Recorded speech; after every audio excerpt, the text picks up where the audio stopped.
બારડોલીની રાયમની શાળા જર્જરિત છે। 8 વર્ષથી અનેક રજૂઆત છતાં સમારકામનો અભાવ જોવા મળ્યો। સમારકામને લઈને વર્ષ 2016 થી રજૂઆત કરી રહ્યા છે।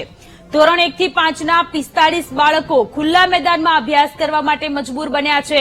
હળપતિ સમાજે બનાવેલી સ્કૂલ તંત્રની લાલિયાવાડીને કારણે બિસ્માર હાલતમાં જોવા મળી। ગરમી, ઠંડી કે વરસાદની સિઝનમાં વિદ્યાર્થી બહાર અભ્યાસ કરવા માટે મજબૂર બન્યા। ચોમાસામાં અભ્યાસ કરાવવો અતિ મુશ્કેલ છે। શાળાના ઓરડાની દિવાલોમાં તિરાડો પડી રહી છે। બારી દરવાજાને સમારકામની જરૂર છે અને આ શાળામાં સાપ, વીંછી જેવા ઝેરી પ્રાણી પણ આવી પહોંચતા હોય છે। શિક્ષણ અધિકારીને અનેક અરજીઓ છતાં કોઈ પણ પરિણામ હજુ સુધી નથી મળ્યું। હજુ પણ શાળાની જે તે સ્થિતિ જોવા મળી રહી છે।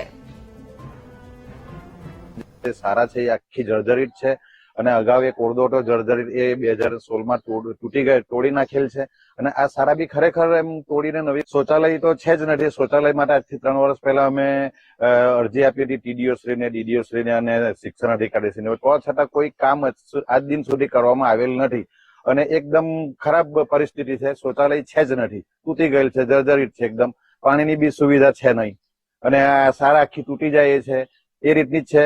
એના આખા સ્લેબ તૂટી ગયેલા છે। ગમે જ્યારે પડી જાય ને ગમે જ્યારે અનિચ્છનીય ઘટના ઘટે એવી સ્થિતિની અંદર આ આદિવાસી બાળકો ભણે છે। રાયમ પ્રાથમિક શાળાની જર્જરિત મકાનની દરખાસ્ત અમને મળેલ છે, જે દરખાસ્ત ઉપલી કચેરીએ અમોએ મોકલાવેલ છે। ઉપલી કચેરીથી જે કોઈ માર્ગદર્શન કે જાણકારી આવશે એ મુજબ અમે કાર્યવાહી કરીશું।